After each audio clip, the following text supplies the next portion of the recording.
Maintaining one's mental health during the ongoing pandemic is as crucial as containing the virus. Coronavirus pandemic has taken a heavy toll on all of us, including children. The kids cannot go outside, meet their friends, or engage in activities which earlier kept them busy. All this accounts for feelings of increased irritability, restlessness, and isolation. Faced with these sudden social barriers, young children are at risk of developing mental health problems. Closure of schools, zero playtime, and this unprecedented crisis has caused big disruptions in their otherwise playful life. What started as an extended summer vacation for many children has now turned into a stressful phase of extreme boredom. Social isolation is a significant risk factor for stress, depression, anxiety, fear, worry, and other negative thoughts. A new report has suggested that more than 3 million kids are at risk of developing mental health problems resulting from the current situation. Since young children are more emotionally vulnerable, it makes it equally important for parents to spot signs of trouble in the beginning. No one wants to see their child unhappy. On a positive note, you can help your child by recognizing the signs of stress and anxiety and teaching them healthy ways to deal with it. So, how can you do it? We'll be discussing this on the show today. Hello everyone, you're listening to the Socially Desi show, the podcast that motivates you to live, create, and inspire. If this is your first time here, welcome. On our show, we discuss tips and strategies with our guest speakers on how to tackle problems related to personal growth, mental health, relationships, entrepreneurship, and health and fitness. So hit that subscribe button and go check out our website at sociallydesi.com for more of such content. Today, I'm joined by Bhoomeeka Jain. She is a counseling psychologist, therapist, graphologist, and an NLP practitioner. She holds a master's degree in counseling psychology from SNDT University, Mumbai, and she is associated with one of the reputed schools in India as the head counselor and L&D. Hello, Bhoomeeka. Welcome to the show. Hi, everyone. Hi, Anurag. Thank you for such a beautiful introduction. I just wanted to thank you for such an amazing introduction, and I'm very happy to share this platform with you. It's a great pleasure to be hosting you on the show today, Bhoomeeka, and I believe the episode that we are doing is at the right moment because of all this chaos happening around schools not opening up, the exams of CBSEs being postponed again and again. So I believe our episode today would actually help a lot of parents and students to understand the dynamics which are going on and how they can deal with their stress and anxiety. Yes, definitely, because such uncertainty is there within the children and the parents. So there are a lot of situations where, parents don't know what to say, children don't understand what they're trying to say. So I think this is an amazing show where we can educate the parents and the children as well, how they can go about it in such pandemic situation. I mean, that is what we, aspire to provide our audience with all the information and knowledge, that you possess. So, Bhumika, to everyone out there who, doesn't know more about you, why don't you introduce yourself to our audience? Yeah. So I would like to say that my journey has been quite delightful and interesting and definitely fun till now. And I believe that the way we take care of our physical health means the health that can be seen and observed very well. We should also take care of our mental health in the similar way. True. Right? This is one of the belief system that I truly agree with. Yeah. And secondly, I would like to share a very interesting fact with you. So where I am currently, I would like to tell you that once I was studying psychology, right, and people were asking me what is that you do, so a lot of us doesn't have an awareness or understanding of what mental health is. Right. I told them I'm pursuing psychology, and their reaction would be, or their statements that I have mostly heard were, would you like to make any guess? They must be saying, like, oh, you deal with mental people. Correct. Yeah, you have just said it in a very beautiful manner. But yeah, the simple statement would be, अच्छा आप पागल के doctor हो क्या, पागलों को treat करते हो? So this was the most funny and at the same time very hurtful statement that I've heard. And secondly, the other statement was, oh, then tell me what's going in my mind. I want to know everything. Can you just judge me and can you read my mind? So these are the two frequent statements that I've heard very often, right? Right. So I just want to tell everyone out here that psychologists are someone who cannot read minds. True. Yeah. Yeah, I don't blame anyone for that, because when I was young, even I used to think, अच्छा आप सबको ही मेरा दिमाग पढ़ सकते हैं. Hmm. So I'm not blaming anyone, but I think it's just that there is lack of awareness, so people don't know what exactly psychologists do. Mm-hmm. And in terms of my career, I would like to say that currently I deal with students, I Mm-hmm. deal with children, I deal with pre-primary children, all the age groups, teenage and young adults also. Okay. But my expertise would be teenage counseling or adolescent counseling for that matter. And I deal with people who are going through depression, anxiety, anger management, self-esteem issues, right? How children, they start doubting themselves Right. and they just bash out a lot of times. Mm-hmm. That's one of the thing. And confidence building, and also the relationship, which doesn't have any age. That relation should be, I should be into a relationship at any particular age. So I think it's at a very young age people get into relationships, so that's also one of my key area. Okay, so you rightly said that people don't understand what a counseling psychologist is. So, what exactly is the difference Hmm. between a counseling psychologist or someone like a psychiatrist? So, a psychiatrist is someone who can prescribe medications Mm-hmm. if for any mental illness, and psychologists are the one who cannot prescribe any medication, but they have the right and they have the authority to provide therapies. Okay. So that's the very basic difference between a psychologist and psychiatrist. Okay, okay, all right. So, I mean, somebody can go to a counseling psychologist and, they can do a therapy session. But at the end of the day, if there's a medicine involved or some sort of a medication which needs to go in that therapy, so that you cannot subscribe that, right? Yes, then we refer that client or the Mm-hmm. person to the psychiatrist. Okay, okay, all right, all right. So I hope people here got some idea about what is the basic difference. And also, I would like to ask, like for example, a counseling psychologist, what is like the minimum professional criteria for someone to be a counseling psychologist? So that person needs to have a master's degree. It's Okay. just doing bachelor's, a pass course or a BSc. Mm-hmm. They cannot, perform any therapy, or they cannot deal with clients on one-on-one basis. Okay. They can obviously help the other senior psychologists. They can intern, Mm-hmm. but they need to have a master's degree. All right, all right. And remember, guys, we are talking about stress and anxiety, especially in children these days, and how parents can actually help their children to get out of this situation together. So, Bhumika, why don't you tell us the basic difference between a stress and anxiety? Because I guess a lot of people they correlate these terms, and sometimes even though they are not anxious or maybe they are not stressed out, but they interchange the whole meaning. So let's give our audience a clarity in these two terms. All right. So, stress and anxiety, I think these are the two terms that we have heard a lot during the pandemic, Mm-hmm. especially during the pandemic. So, stress is something that is typically caused by an external trigger, Mm-hmm. and that trigger can be short term, right? Okay. Is it too technical? I will simplify it anyways. Mm-hmm. So, and stress, it actually disappears after the stressful situation is over. Okay. And whenever we are stressed, we are always aware what we are stressed about. That's a very basic information about stress that I would like to put it out, Mm-hmm. right? And people who experience stress, so there can be physical symptoms, there can be mental symptoms as well. That could be such as anger, irritability, digestive issues, trouble in sleeping, etc. Okay. So these are the basic symptoms for stress, right? Mm-hmm. Then comes another term, which is anxiety.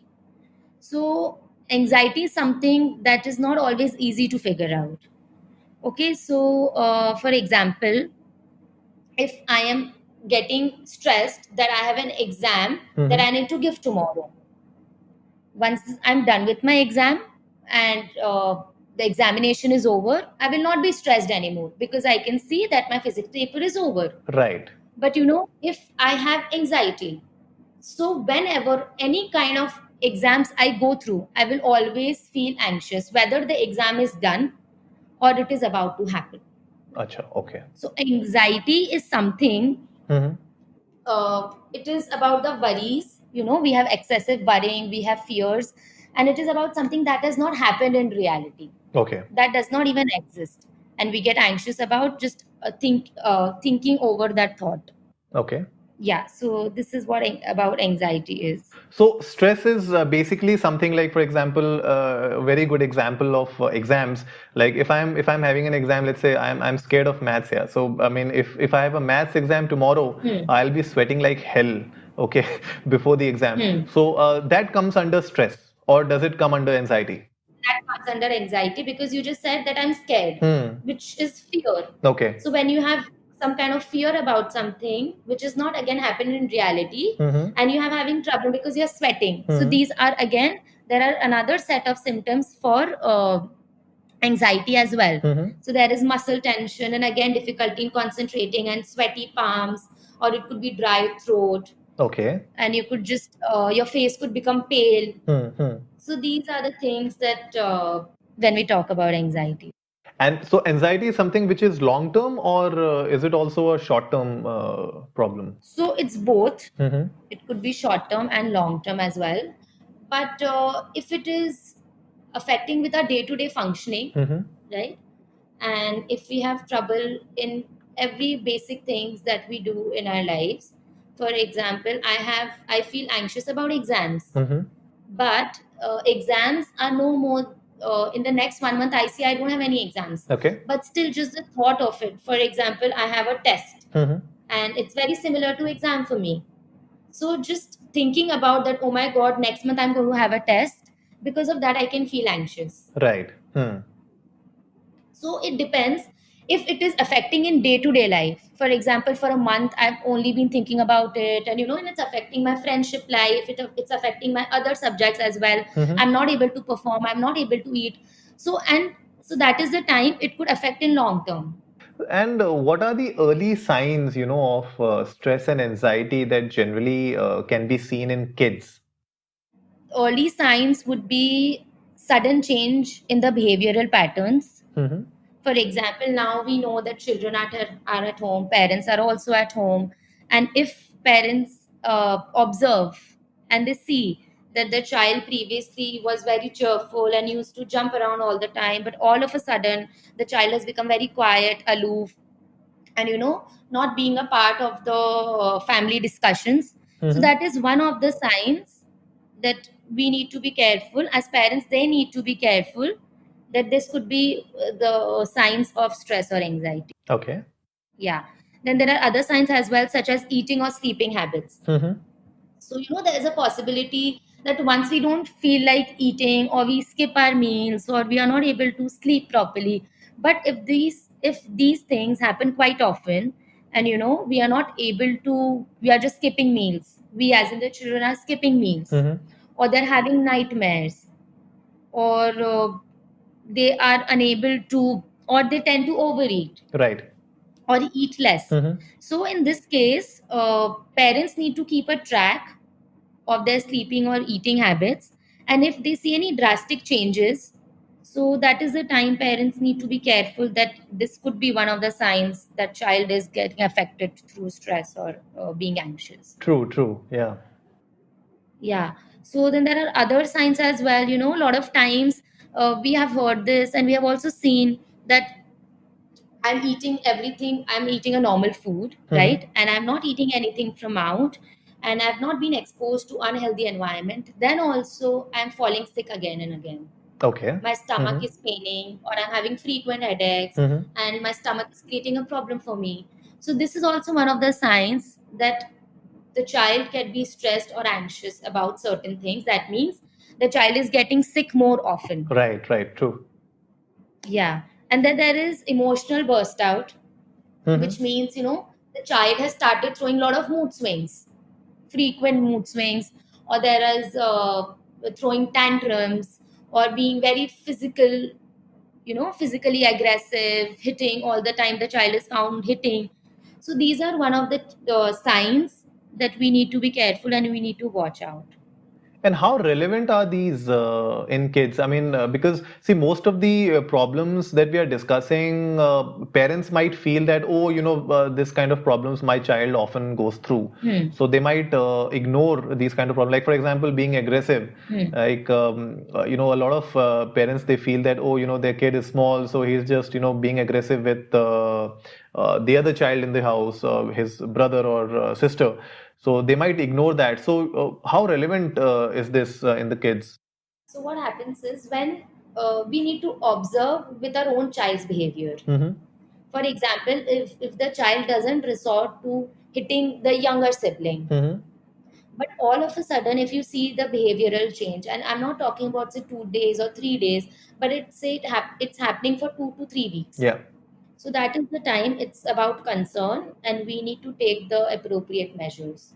True. Yeah, I mean, I guess that's the key, to observe them at least for a week or so. Yes. And if this kind of a behavior is being replicated every day, and you see that there's a drastic change in the kind of behavior that they are putting out, and it can be either being aggressive or falling sick again and again, appetite issues, sleeping issues. So yeah, I mean, rightly said that these can be early signs of stress and anxiety. But again, like I asked earlier, there can be a lot of misconceptions in people's mind, and there's a lot of myth also going around stress and anxiety. Why don't you help us burst a few myths?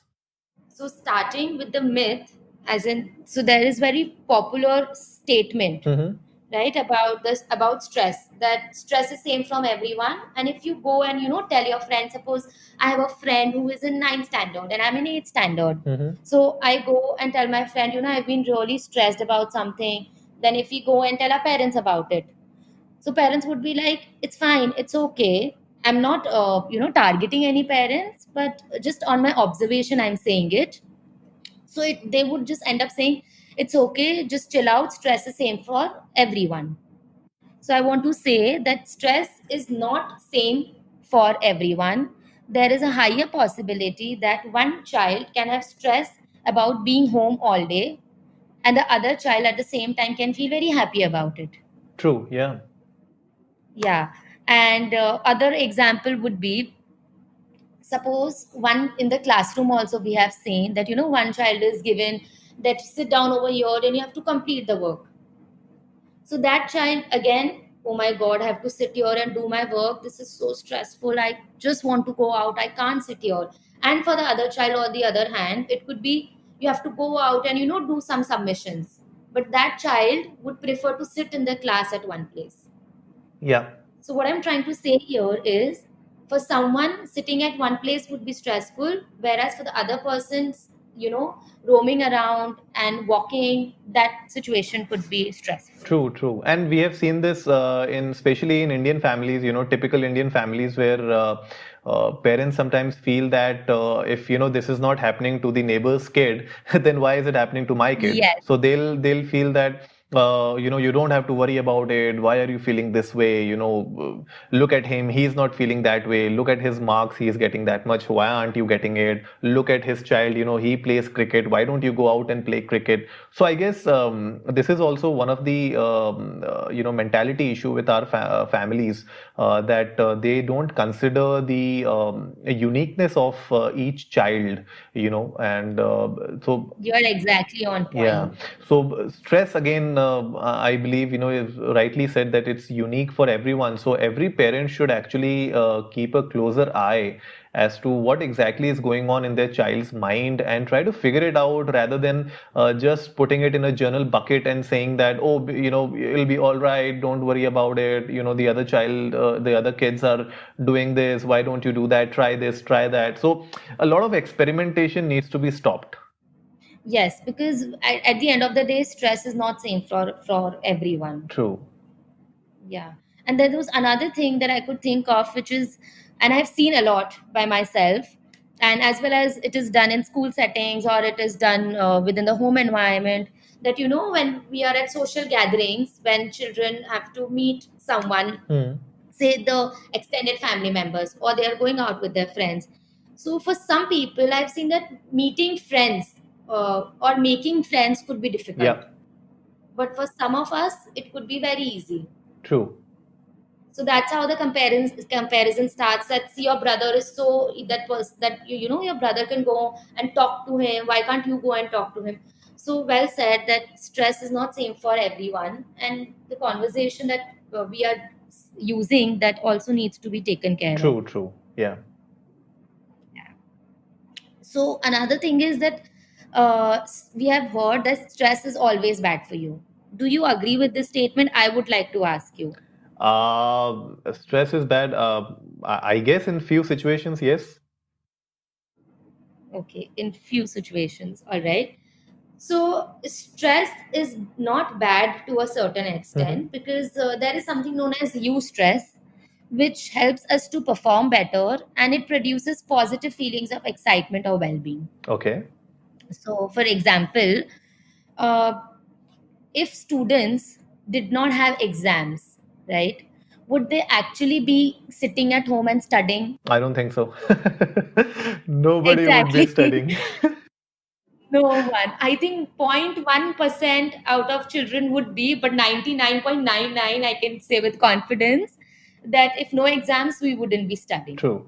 So, because we know that there are exams, we tend to study. So, that can be a little stressful situations, but again, it helps us to perform better because we have something in life that we have to look forward to. Yeah. So, in this case, stress is actually helping us to study and getting us good marks and being little more knowledgeable. True. Yeah. So, another thing is that stress is everywhere and you can't do anything about it. Yeah, I agree with today's situation. We feel that a lot of things are stressful and I have nothing to do. What do I do about it? I'm so helpless. So I would like to say, please don't become overwhelmed by it, right? There are a lot of things that we can do because we know stress is everywhere. So how you can help yourself is by prioritizing our work, by making plans, and by making short goals. True. If the long term goals are not achievable, we always make goals. We have heard कि goals बनाने से कोई फर्क नहीं पड़ता, हमने बहुत goals बनाए हैं, नहीं कुछ achieve ही नहीं हो पाता. Yeah, true. So I would say stick to the long term goals, but try to make short goals out of it. A 1 day goal, and then once it's achievable, you will feel very good about it, and that's how you will not be overwhelmed by all the stressful situations around you. Yeah, that's true. Yeah. And lastly is that no symptoms, no stress. A lot of time what happens is, as I mentioned at the start, that if I'm having digestive issues or I'm not able to concentrate, so these are some of the signs that we feel that we are under stress. But if we can't see any physical symptoms of stress, it doesn't mean we don't experience stress, right? So there can be other mental signs such as as I discussed right now, that feeling overwhelmed. Yeah. Everything is very, very haphazard. We have heard that I can't do anything. I'm not able to concentrate. There is so much to study. There are so many notes. Which one should I start with first? I'm just not able to decide. Unable to focus. So these are also small signs that we need to take care when we are looking out for stressful situations. Yeah, true. I mean, there are so many times when you don't actually feel these kind of symptoms. You may not observe them or feel these symptoms, but you would still go under stress. And so it's important that people understand that these kind of myths which are going around, especially if you don't have symptoms, then you don't have stress, and stress is always bad. I mean, yes, in few cases it is, Yeah. but then again, if you don't like you gave an example of exams, like it's important that sometimes you feel that required attention to a particular task. True. So it's advisable for people to whenever you are under pressure, I would say that's more of a pressured situation rather than stress. So don't lean towards stress, but rather understand what is the importance of that particular problem in hand and try to solve it in a more productive manner. I guess that's a better way to approach these kind of things. Absolutely. What about anxiety? What are a few myths that are going on around anxiety? So, for example, if again, say my younger sibling is getting anxious because the younger sibling would be like, oh, I have to meet my girlfriend. I'm getting very anxious. What do I do about it? Yeah. Right. So the other one would say, just wait, it will pass. Everything will be fine. This is the most irritating statement that I've ever heard. Yeah, true. Yeah. Anxiety is something that cannot be passed because it again works on emotions. So this is one of the myths. Then secondly is, anxiety is very trendy because this is like a new term, new word. So people think, oh, you're getting anxious. This is your way of getting attention. But that's not it. Someone with anxiety may have physical symptoms like, breathing and stomach and muscle tensions. But we need to understand anxiety is something that works more on the thought processes. Right. Yeah. So, for people who are anxious, like I just give the example right now that I have to, for a child, that person has to go and meet his girlfriend. Okay, so the person can feel anxious about it 5 days before. I don't know if it has happened with you before, any time that you had to meet someone whom you love or attractions or like. And if it doesn't happen in the right way, we start getting irritated about it. And there is some form of excessive worry in our head, which is there inside, and it leads to making a lot of negative thoughts, which leads to overthinking. Yeah, true. So this was one of the thing about anxiety, and very important. I think a lot of us can relate with this, that social anxiety is the same as being shy. So shy is, when we are feeling shy or we are shy as people or we have a personality such, it's just that we are feeling slightly uncomfortable in social situations. But people with social anxiety, they are preoccupied with fear. That means they just have a fear in their thought that they will embarrass themselves or whenever they go to a social situation. So that's how they avoid going to the social situations, because they experience extreme anxiety or certain kind of panic within their thought patterns. Yeah, a lot of people, they feel that if somebody is not being social, then they just tag them as a introvert or someone who is like very shy. Yeah. But it may not be the case. Yeah, that's actually a big myth. A lot of people, they think that way, that people who don't go out, don't go to parties, or don't socialize with a lot of people, they feel that they are just shy or introvert. But there's a big problem inside that. Yeah, it could be social anxiety as well. True. So yes. And lastly, I would like to say this statement loud. All I need is a little cocktail or some pot to get through this. So what happens is, whenever we are anxious, we are just like, if I get a chance to have a little bit of drink, any cocktail or mocktail, I'll be fine with that. But what happens is, and I'm not denying that it actually makes one person feel less anxious, but only for a temporary point of time. Yeah. But in return, it actually increases the risk of lung disease, heart attack, or again, you could become addicted to alcohol or unhealthy behaviors, basically. True. I mean, yeah, these are just things that you just try to hide yourself behind. Yes. And these are very short term thought of solutions. These are not the solutions. So I mean, of course, people who consume alcohol to some extent is fine, but then once you start over abusing it just for the sake of putting it out that, okay, I'm feeling anxious, so I'll have some drink, or I'm feeling anxious, I'll smoke a pot. So that is something which actually in turn will make you addicted to that substance, and later on, you'll be in a situation where if you don't get that substance, then you will be stressed out, and you might feel anxious. Yes, very true. It would be just backfiring you again. True. Yeah. So, coming to the point of kids, what sort of situations lead to stress and anxiety in them? I would like to say that if we are talking about, say, kids, there could be peer pressure, Mm-hmm. right? That is the situation when they feel really stressful, and there is something that they don't wish to do, Right. but because my peers are forcing me and they want to become cool, or they want to become that, I want to look cool and I want to be recognized by my peers at a school level or at tuitions, Uh-huh. or doing something which they don't actually agree with their own conscience. Mm-hmm. So that's again can be a stressful situation for the child, but it becomes very difficult for them to come up and talk about it, because for them their problem is actually the biggest problem. True. But Yeah. if they go and confront about it, that I need this gadget, or I have to use certain things, I need to be on social media platform because my friends are making fun that you being so cool and you being like this, and you're not there on social media.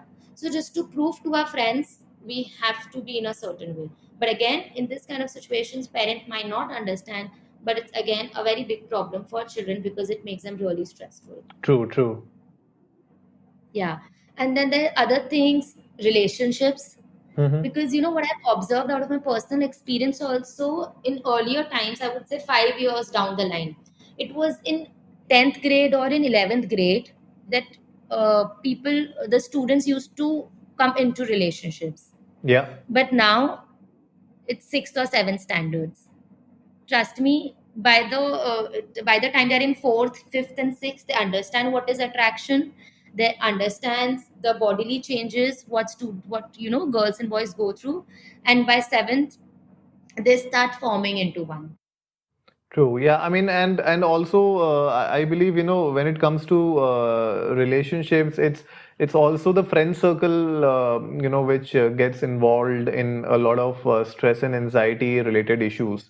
When you have problems, like you have relationship problems within the friend circle, I guess that also creates a lot of stress and anxious moments in a child. Yes, because again friendship is at a toss, and that point of time they think that friends are the best, siblings or best friends, and they can go out to any extent for their friendships. True. True. So that can also cause stress. Mm-hmm. Then there is something known as body shaming, Mm-hmm. right? Body shaming, it usually starts at the age of 12 or 13, Right. Right. when the bodily changes starts taking place. For boys it's different, for girls it's different. Right. Girls, it could be say acne, and for males as well, Yeah. Yeah. and it could be the growth of private parts, etc. So at this time what happens is, because they're surrounded by their friends, their best friends also can start making fun of them. True. True. True. If they're not very comfortable with their own body type or with their own body shape, Yeah. or in case they're comfortable but the people around them make sure that they become uncomfortable, Yeah. so True. at the end result they are just not happy with how they are. Yeah, I mean, and especially, body shaming. There was one celebrity who also came out a couple of days back. I'm not remembering her name, but she also spoke on social media about, a lot of people, they started calling her hot when she was in school. And and that, stayed in her mind for a long time when, because of her body features, she was called in a certain way. So I believe, body shaming something when people do it at that moment, it looks cool or it looks funny. But for someone who is going through that emotions, who is going through that problem, if you call them, call them fat, or you call them skinny, or you call them in a certain way, in which Yeah, they you look. start labeling them. Yeah, it stays with them. It stays somewhere in the back of their mind, in their subconscious. It stays for them with them for a long time, and this may also lead to mental illness. Definitely. I have a example with this. Mm-hmm. So I remember one of my friend came to me and told me that before, I think it's been 10 to 15 years, Mm-hmm. that in her school time she used to address people as moti. Mm-hmm. That's a very, I think, cute word. A lot of us end up saying that. but we don't realize the repercussions for it. So she started addressing her very close friend as Moti, and you won't believe what happened when she started working. So after 10, 12 years, she got a mail from her friend that today I have the courage to tell you the way you used to address me as Moti, it's still there in my head, and I am not able to live with this. So imagine just one word, how to what level it can affect a person's well-being. True, true. I mean, this happens with a lot of people, like you said about peer pressure and the friend circle. We sometimes don't realize that we are actually creating this dent in someone's mind about their own body. And it's something that people go through every day, and they don't realize it, whether it's in school or at home. And then after a few years, you feel this kind of a thing coming out, and people then just lash out, on social media or in the groups or individually. So I guess, yes, body shaming needs to stop at some point, because you need to also understand that the kind of energy that you put out is very negative. Exactly. And it's going to come back to us later in any form. True, true. Yeah. Bhumika, why don't you give a few tips to parents, to resolve these kind of issues at home, especially like a do's and don'ts that they can do in order to manage stress and anxiety, positively with their kids. So I would like to, because pandemic is the current situation that's going on right now, and it's Yeah. actually affecting a lot of parents and children out there. So first thing is, as I spoke earlier about the early signs, right? Mm-hmm. So it's going to be in line with that. Now, firstly, there are a lot of children who get anxious when they're reading the news. You know what's going down? Oh my God, so many deaths. Is my friend okay? Mm-hmm. And they have lot of thoughts inside their head, and they Yeah. get anxious about it when they're reading all such kind of news. So we need to make sure, as in the parents need to make sure, and that they are giving the true information. Yeah. They need to tell their own children, what's happening in the real world, and do not try to mask any information, because the more we try to mask, the more we try to hide, the more we try not to tell the truth, it might lead to more anxiety within them. Yeah, that is true. And we can do this by showing a positive side of the whole situation. This whole pandemic, there was less of traffic, there were a lot of Yeah. positive things also that came out. Families spending more time together. Okay, then the wildlife sanctuaries at a better place, etc. So there were a lot of things, so parents can talk about the news, the current scenario that's happening, and bring out the positive side out of it. True. Yeah. Yeah.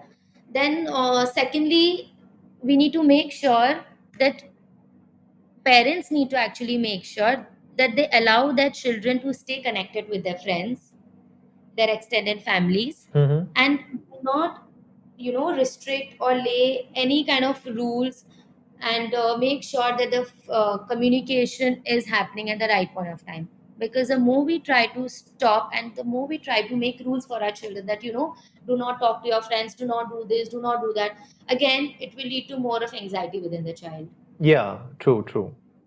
Yeah. Because we need to understand, when they were in school for 8 hours, they go to school and they come back and they go for tuitions. So imagine the amount of time the children spend with their friends. Yeah. And when they're back home, and we just tell them that more than 15 minutes you can't talk. So parents need to be sure that do not put such kind of restrictions for their children. True, true.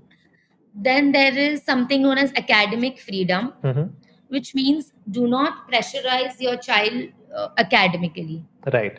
I would say, I'm not saying that you should not look what your child is doing, what the child is studying. No, because children needs to be monitored, right? Yeah. So you monitor their academic progress, but at the same time, give them a free hand, and allow them to engage in activities that actually is a interest factor of them. True. Yeah. Yeah. They can do more of practical stuff at home. It is in science, it's taught what is condensation or gardening, or the scientific concepts. It could be very well done at home as well.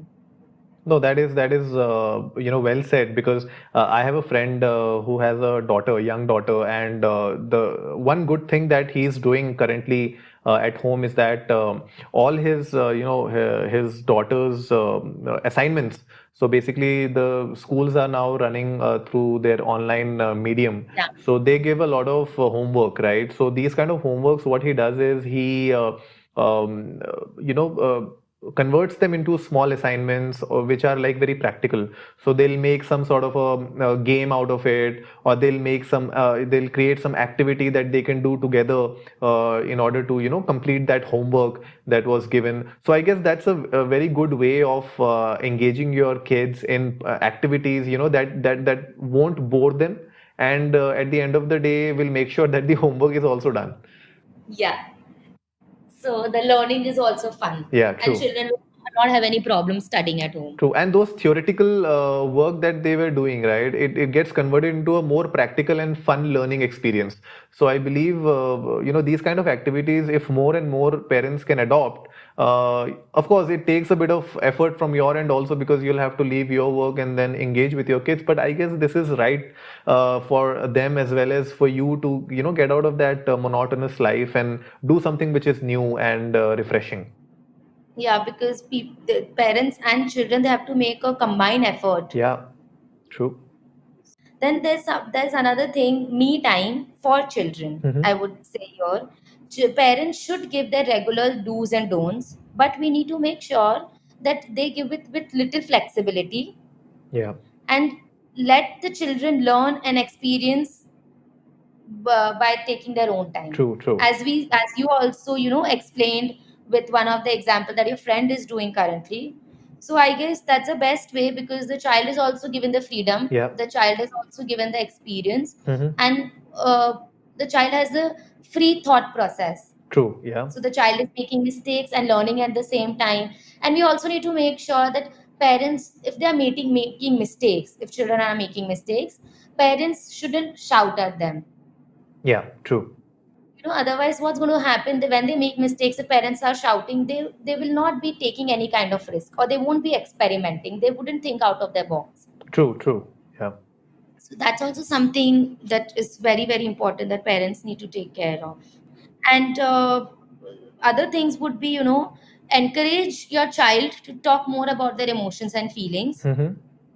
That's one of the thing. If we see that, you can see a sudden change in their behavior, as we mentioned in the early signs. Yeah, yeah. Or if we see that there are emotional outbursts, or throwing tantrums, so the parent can always go and encourage the child that, what's wrong, talk to us, we please consider us as your friend, and it's going to be very, very private, it's just between going to be you and me, you can talk to me about anything.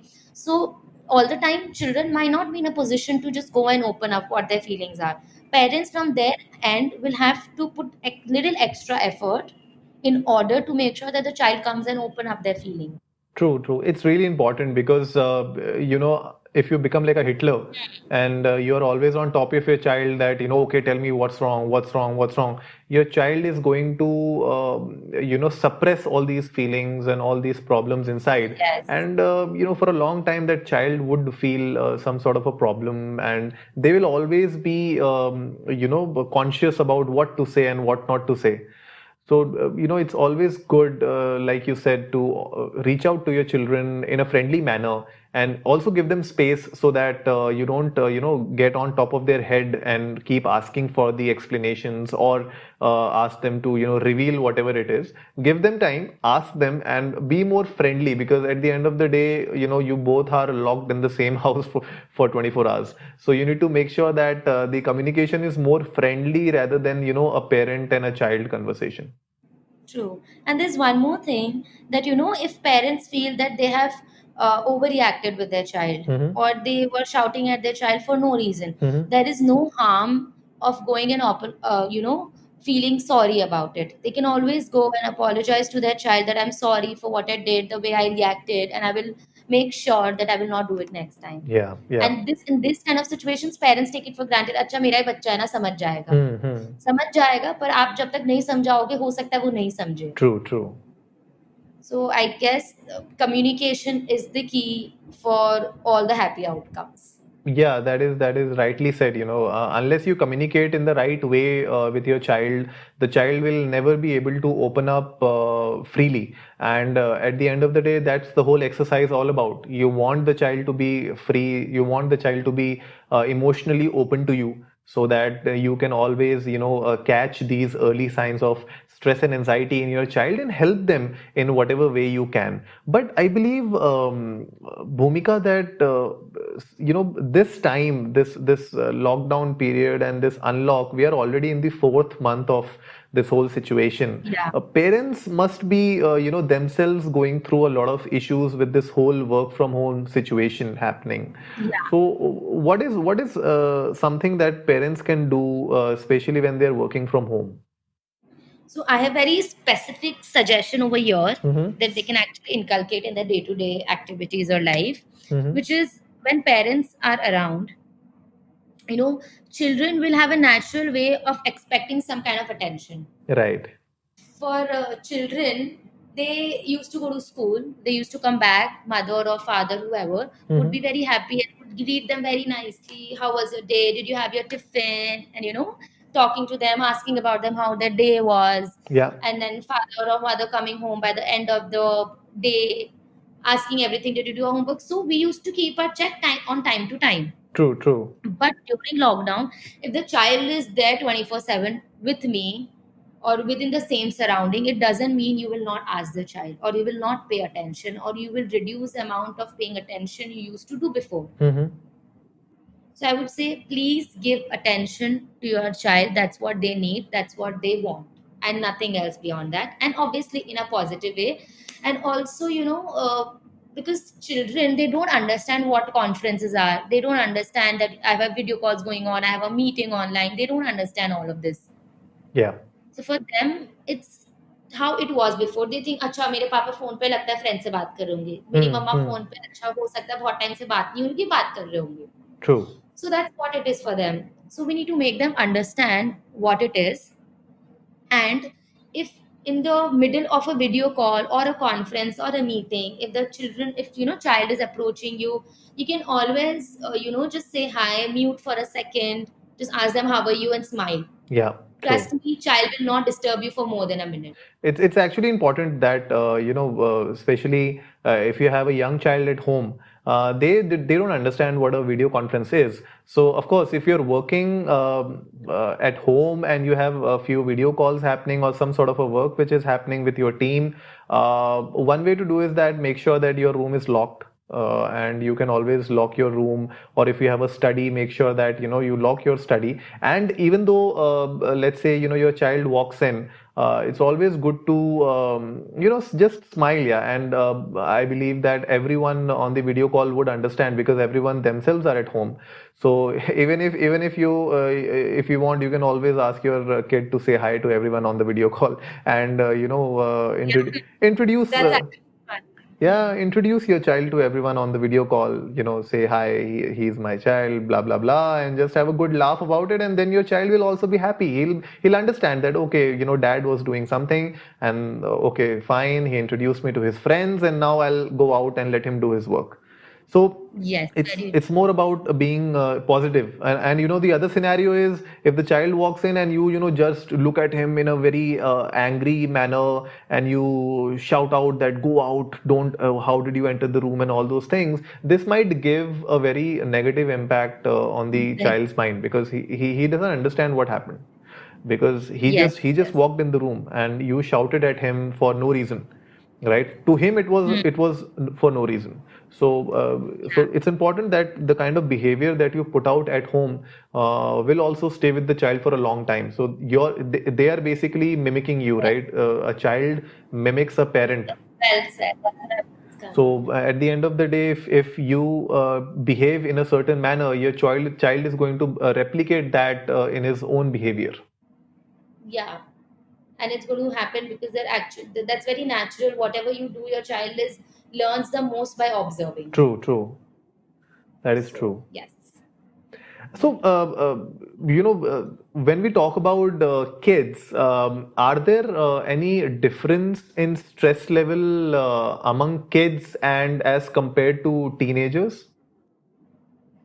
So when we talk about the levels of stress, it's again, as I spoke about myth that stress is not same for everyone. Yeah. So in this scenario also, there is a higher possibility that for a kid, if you're talking about a kid, it can be say 4 to 11 or 12, and then 12 to 19, so it would be teens.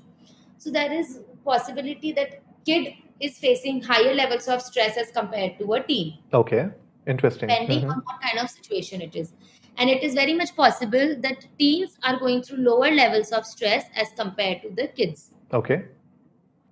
So there is no defined statement that kids suffer higher level of stress and teens don't, or vice versa.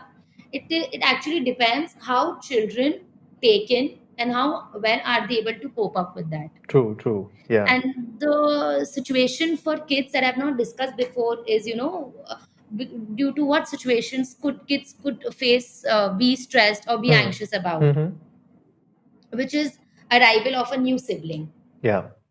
I don't know if you have observed, I have seen that whenever we have the other sibling, the attention or the time or the effort that we used to give on the first one, we don't do it, consciously. It happens at a very unconscious level. Yeah. Yeah. So because of that, the elder one might start feeling, अच्छा mummy papa मुझे ध्यान ही नहीं दे रहे हैं, मेरे पे attention ही नहीं pay कर रहे हैं.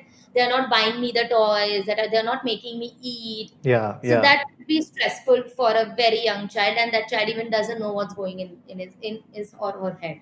True. True. Because he was the only child in the house earlier, and he was getting all Yeah. the attention, and suddenly now a new child comes into place, and the whole attention of the family is now divided. So it's really difficult for him to understand what's exactly is happening. So what he feels is that the new sibling is actually like a rival to him, and he needs to, then he starts doing things which To gain attention get in a negative. attention. Yeah. Yeah. True. True. So that's one of the thing, and I think there is one point that agrees at that's similar at both the levels to kids and teens as well. So for kids, it's not very much of social media; it's more of a video game. Yeah. True. And I have also observed that very young ones, they don't eat without any kind of videos, or they do Yeah. not eat when a mobile or a laptop or a tab or iPad is not even in front of them. True. True. So that is something I would love to tell parents, because it's not that you're doing anything wrong currently, but you will definitely see the behavioral changes very soon in your child. We know that parents they are not doing with a wrong intention, and they don't even wish to, but we are so not aware, and later it will definitely come back to us. So That is be true. very careful for parents. Do not give your child, because in earlier times also it wasn't such that कि बच्चे को TV के सामने ही खाना खिलाना है. You can just play with the child. You just need to keep the child entertained. Right. Right. So do not give gadgets at a very early age to the children. True. True. Yeah. So there is another thing for teens. It's social media. Because of social media also, stress levels have become really high these days. Yeah. Because there's something known as real life and real life. In case the child is not happy from inside, True. there True. is a high possibility that the child might just click a selfie and have a very smiley and happy face just to show to the world. True. And that's more of like a FOMO syndrome that a lot of teenagers are going Yes. through. Yes, very true. So that actually releases next level of stress hormones. True. True. True. So now coming to a very important section of our discussion, which is on exams and the pressure, the kind of situation that we are in. A lot of parents and children, they are actually confused, and they don't understand what's going to happen because schools are shut down. There's no circular on when they are going to reopen. In fact, yesterday only, or I believe today morning, CBSE had announced that a lot of the syllabus has been cut down for exams. Up to 30% of syllabus has been cut down. I guess it was a couple of days back that they announced. So parents and students have this sort of a pressure in their mind when it comes to the exams not happening, and what about the future of their child. So why don't you give a few tips for students to stay calm during these testing times? Yeah. So we know that obviously these are very difficult times, and there are actually two ways to look for it. I'm not saying that children or the child or the parent has to be all the time very positive and look Yeah, for a positive situation. That's not going to happen. We are humans after all. And it's completely fine to feel negative. It's completely fine to feel uncertain. And it's completely fine and then it's completely okay to be anxious about what's happening. true, But true. first step is that we are addressing that, okay, I am anxious, I am getting scared, and accept it however you are feeling. So because once you accept those kind of thoughts and emotions and feelings, it's going to be easier for a person, for the child or the parent to cope up what's coming next. True. Now, yeah, so coping up would be so that there's a lot of, a lot of tips around it. Very important ones I would like to mention is setting up goals. Yeah. And lot of or our audience might think कि ये तो बहुत सुने हुए, ये तो हर कोई बोलता है. These are the tips because whatever you search, everything is available online, but I'm going to tell you in detail how you actually go about it. Yeah, yeah. So when we talk about setting up goals, it's just not that we write the goals and we think that we need to achieve this. No, we need to write the goal, we need to write it very clearly, and we need to paste it somewhere where it's visible from our eyes. Then when we are talking about goals, we need to, if we have written, for example, 5 goals. So we, for all the 5 goals, there has to be a plan of action Right. for each 5 of them. Okay, and then we need to visualize that we have achieved those goals and celebrate them. True. So once we do that, again, it releases some kind of hormones because we feel happy about it. Ki, acha, hamare goals achieve ho gaye. And again, it's all in our head currently. True. Yeah. So visualizing plays a very important role, and then celebrating about it. True. True. So that's one way of setting up goals. Then set a routine. Okay, so setting up a routine wouldn't mean that you are just setting routine for your studies. I want you to set routine for recreational time, for your family time, for yourself, and for studies as well, which is again important, and any other extracurricular activities that you wish to do. True. So even you will feel good about yourself that it's not only studies that I'm sticking to, I'm also getting a chance to speak to my friend. So you can write in that routine. So when we are visually looking at my routine, it will not look boring to us. On the other hand, pata chala sirf 2 hours padhai ke liye diye, and the other remaining 7 to 8 hours for everything. So the child will be actually motivated. It's going to be more reverse. Child will be motivated to follow that 2 hours of studying. True, true. I remember when we were kids, our dad used to ask us to make a routine, right? So we used to make a routine for the whole day. So he would ask us that right from waking up till going to sleep, make a routine and follow that for a week, and then you'll get a reward. Okay.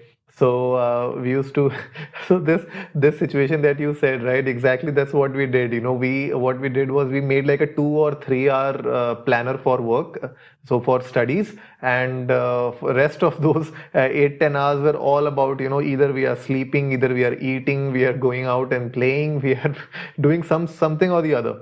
So, but I guess this is a very good practice of creating a routine, because if you can teach this to your child early on, then somewhere or the other, even though the child may not follow that routine to 100% in the early days, but somewhere or the other in his mind, he will have this understanding that, why setting up a routine is important.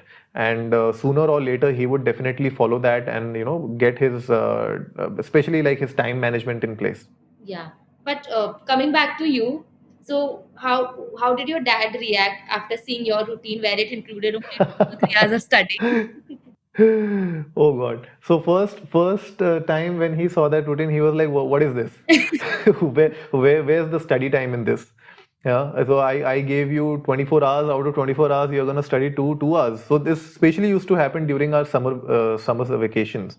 Oh, So so he was like, out of 24 hours, you're just spending 2 hours studying. Okay, add some more, add some more. So we used to.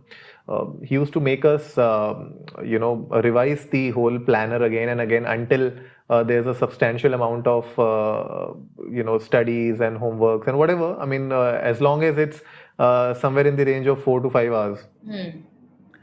So that is what he used to do. But most of the times he used to let it go also, because he was like, okay, at least they have put in studies inside the whole planner. Yeah. Otherwise, for the whole 24 hours, we would have been just playing around and doing something or the other.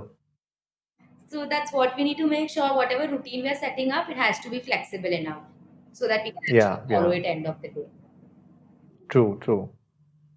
That is why he also he had reward also, right, for the end of the week. So if we would follow the planner to the T, he would reward us with something. It can be like a new video game cassette, and or maybe a treat, like a ice cream or something like that.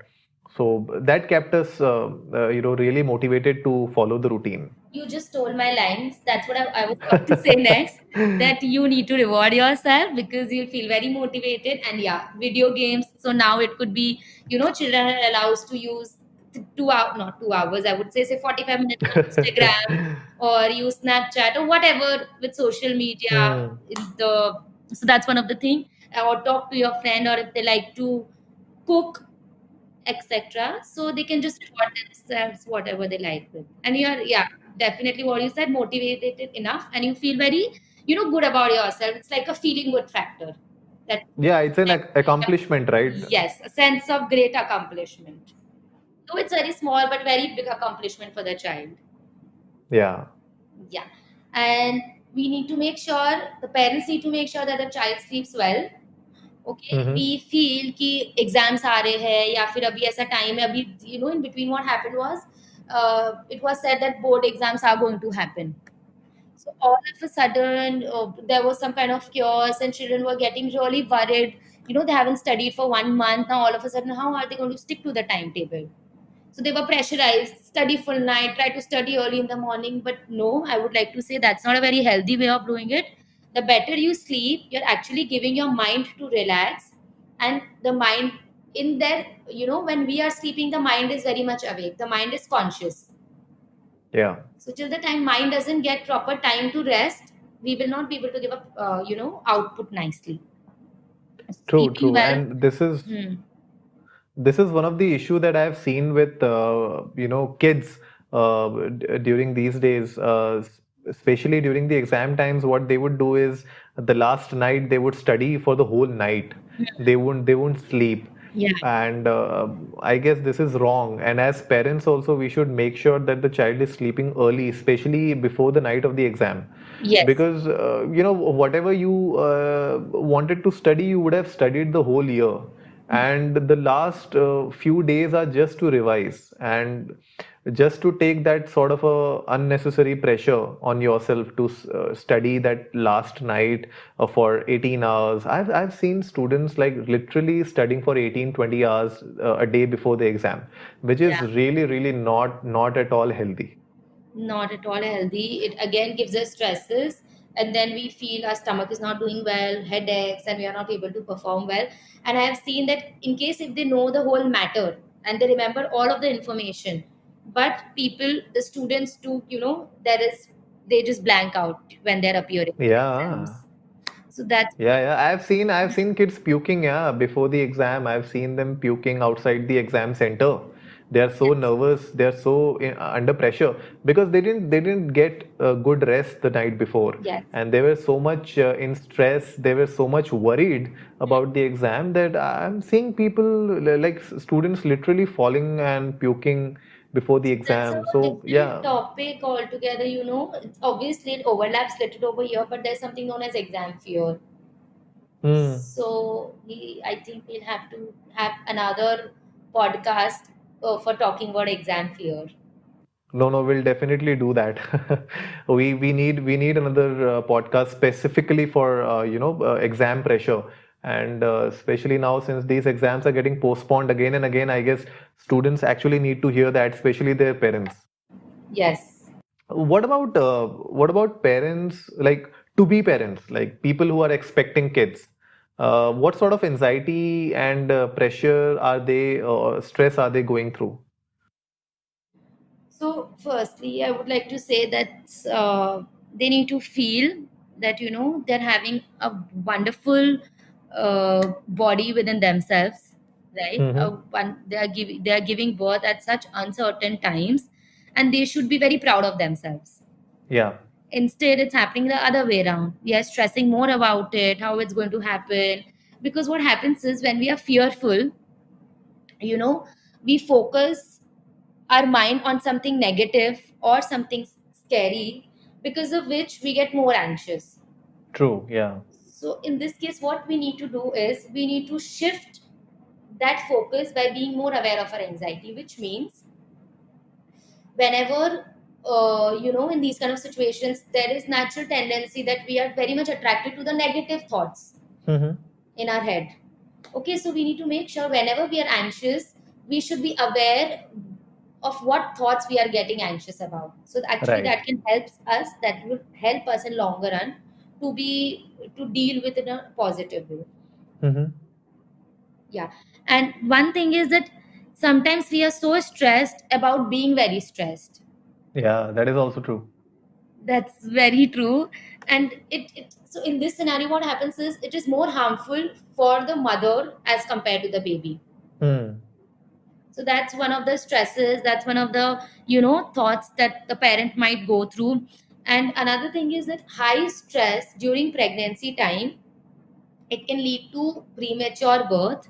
Mm-hmm. Okay, then poorer immune function, depression, and there could be heart related diseases and Okay. slower cognitive development, which Mm-hmm. means slower cognitive development for the child. That means the learning patterns, the thought patterns, and the functioning of the brain, once the Mm-hmm. child is there, that could be affected Okay. Hmm. if the mother faces high amount of anxiety during pregnancy. But I would say Okay. it's completely fine to have feelings of frustration and isolation, because this is the time when we need people around us, we need our Yeah. family. But Hmm. because due to social distancing or lockdown or being quarantined, I would like to say definitely it is social distancing but not isolation, right? Yeah. So there are other positive ways how others can be, the mothers, the father, parents as a team together can be connected with each other, with the family members. Yeah. True, true. And so how do you resolve this? Can you share a few tips with us in order to resolve these kind of problems of stress and anxiety, especially for parents who are expecting kids? Yeah. So first thing is, I would like to say, but pay attention to your own needs. I'm not trying to be selfish here. I'm not telling the parents that just think about yourself. But as compared to the father, the whole situation can be more stressful for the mother, Yeah. right? Yeah.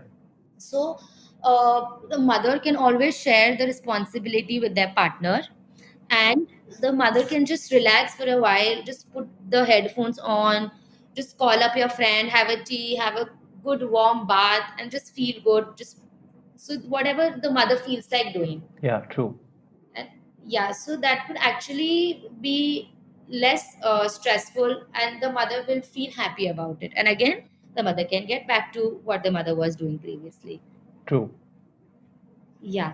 And we can also make sure as parents that they can connect with their friends, with their family, with their acquaintance, whoever, through social media.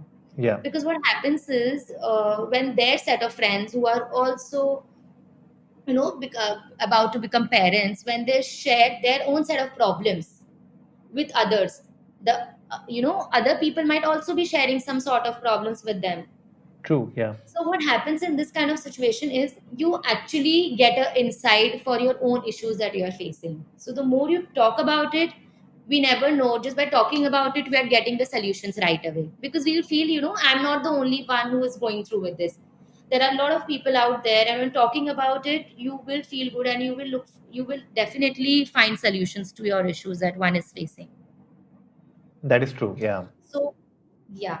And then we can definitely, the parents can exercise within their houses, they can do the breathing exercises, then they can enroll in virtual parental exercise.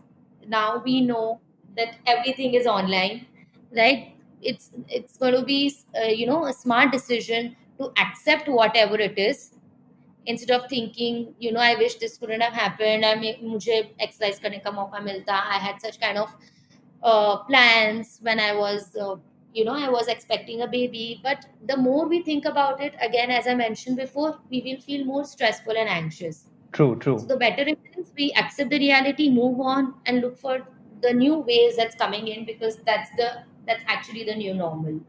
That is true. Yeah, I mean, there are so many apps and communities which are actually, working together virtually, especially for paternal exercises or yoga classes. So a lot of things you can do. There are always alternatives to your current situation and problems. So rightly said, instead of just hoping that, things could have been a different, fashion, it's always good that, do better with what you have right now and try to find alternatives through this. And being positive also, I believe, is more important, Yes. in order to calm yourself down.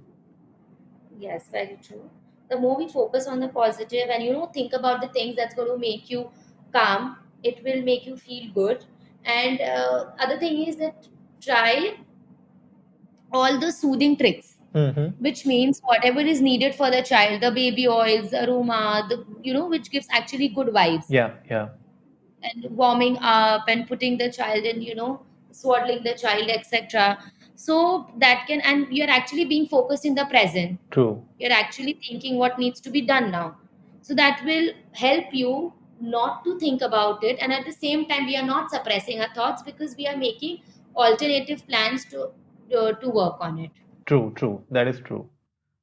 And as you mentioned that with so much of uh, everything virtual happening online, so there are a lot of groups parents can get connected to, and they can discuss their issues. Yeah, I mean, that's the best way to do it. That's the best way, because that's how you will feel calmer, and you will feel that we need to move on however the situation is, but being positive about it. Right, right. And of course, with all being said about helping each other, helping your kids, and trying to resolve these kind of issues at home, Hmm. when it comes to stress or anxiety. But I believe that counseling plays an important role when it comes to seeking professional help in these scenarios. So who is it for when it comes to counseling? Who needs counseling? So firstly, I would like to say it's not necessary that counseling is only meant for people who are mentally ill, Mm-hmm. because it's it's hard.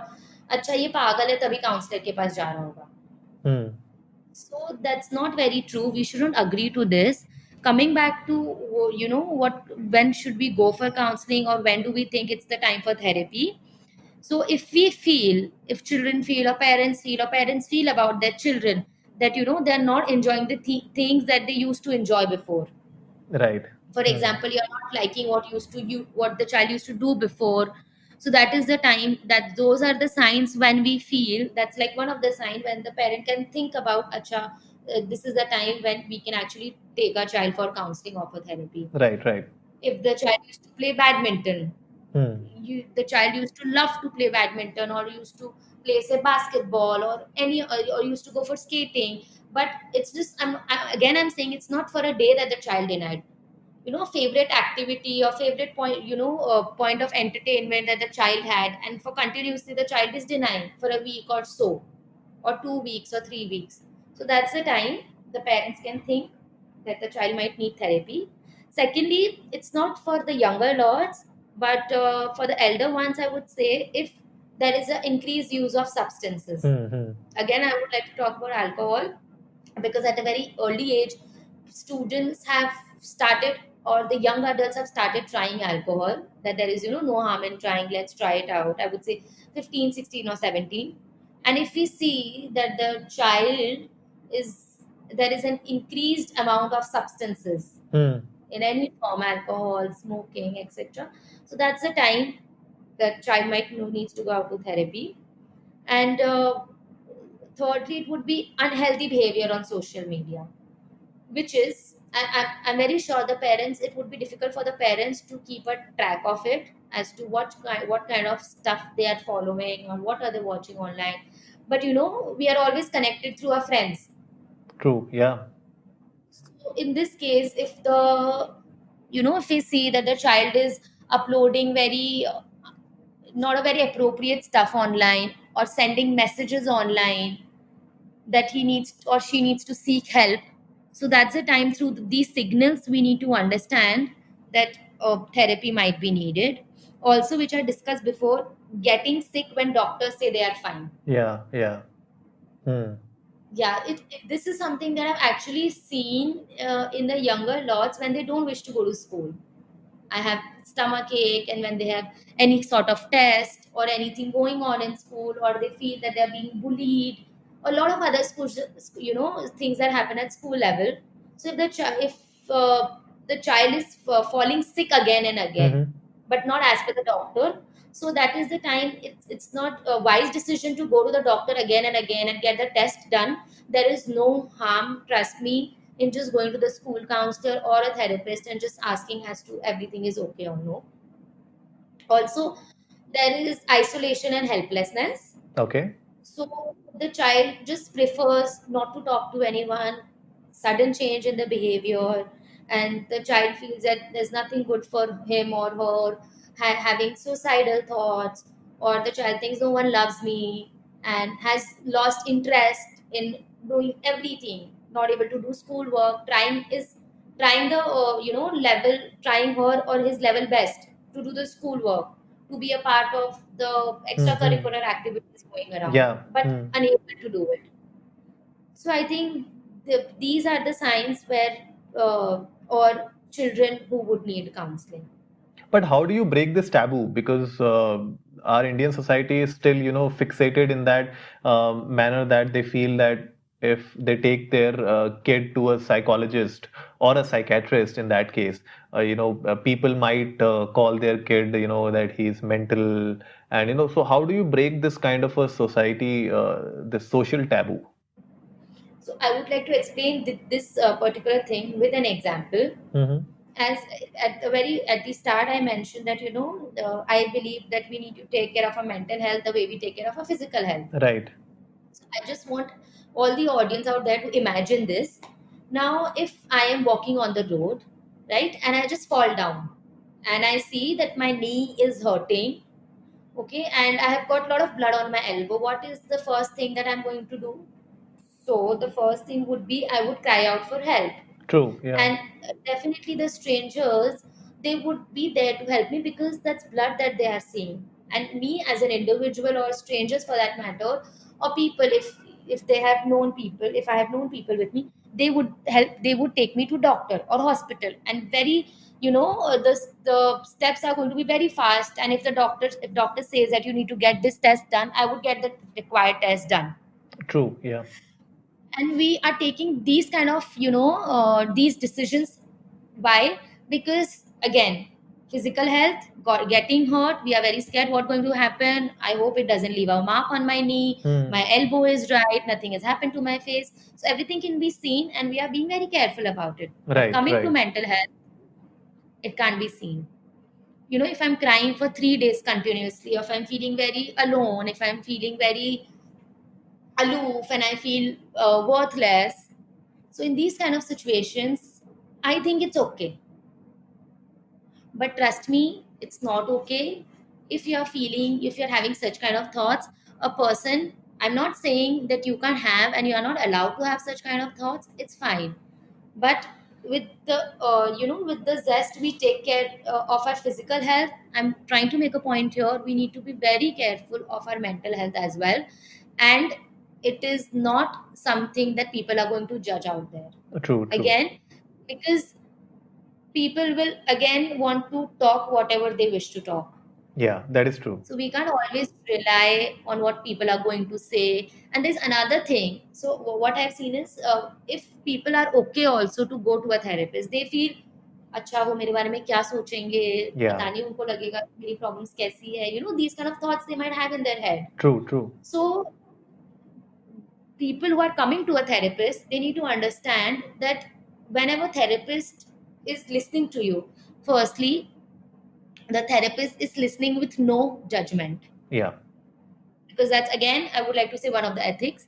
And we empathize with each and every kind of sentence that you say it loud.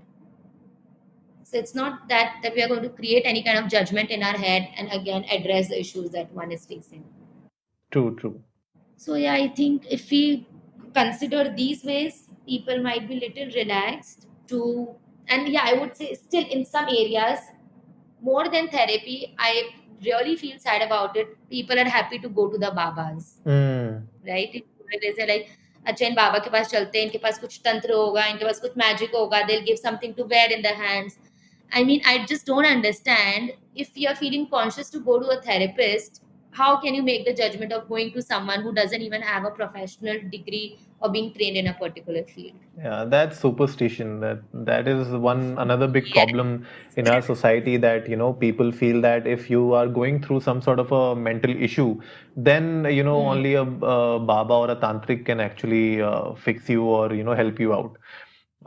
So it's actually really important that we understand what is going on in our minds, and if we don't have an answer to that, we should definitely reach out to our friends and family and then try to connect to a professional. Yes. And coming to the point of connecting to a professional, so how do you seek help? How do you reach out to a professional? What is the right way of reaching out to a professional like you? So, firstly, I would start with, so there is some national emergency number that is being provided, which is 112 for India.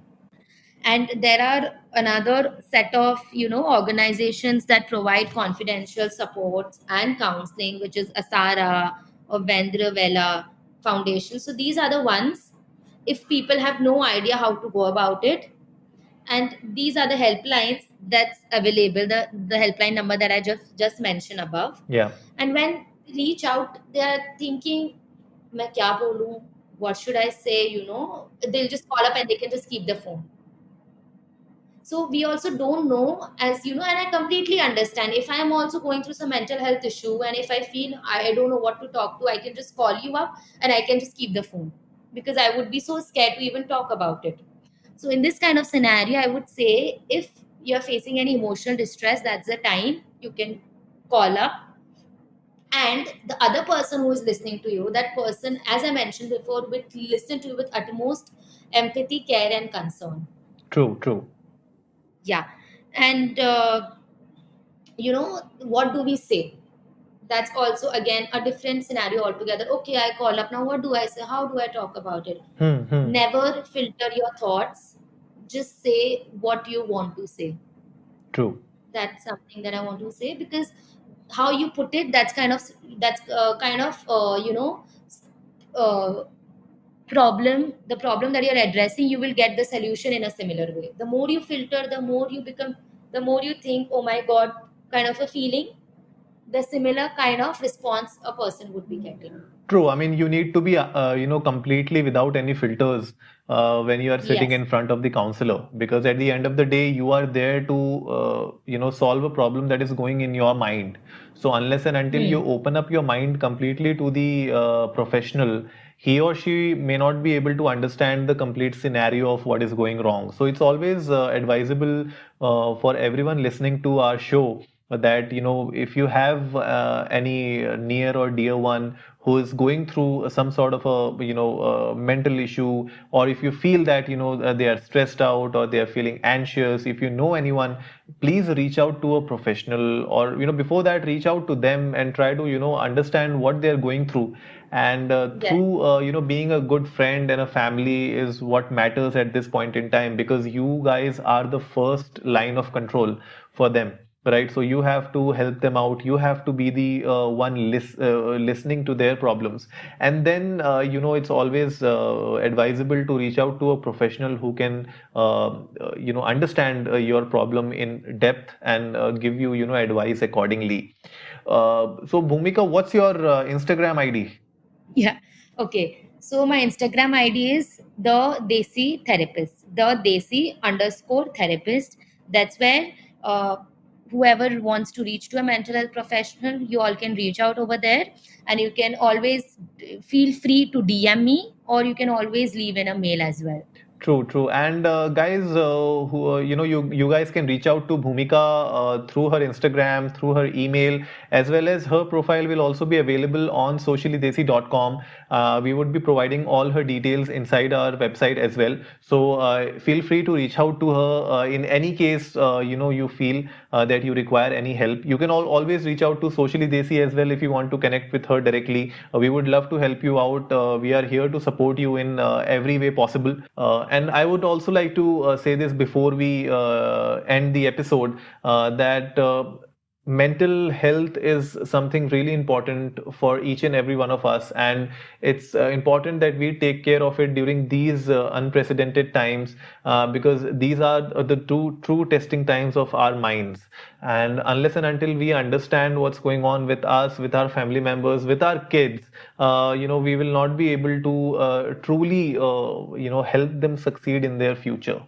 So with that, I would like to thank Bhumika again for coming on to the show and throwing some really hard bombs on the myths, and giving like real good tips and do's and don'ts for the families out there. Thank you so much, Anurag. It was a pleasure to be a part of your episode and to be a part of Socially Desi and sharing this platform with you. So that wraps it up for today, folks. If you liked the episode, give it a big thumbs up, share it with your friends, and let's go viral. Remember, our weekly podcast features episodes on personal growth, mental health, relationships, business and entrepreneurship, and health and fitness. We would love to have Bhumika on our show again in future to discuss more about mental health and mental fitness. So if you haven't yet done so, hit that subscribe button and go check out our website at sociallydesi.com for more of such content. And as always, before I sign off, remember, life is black and white and everything in between.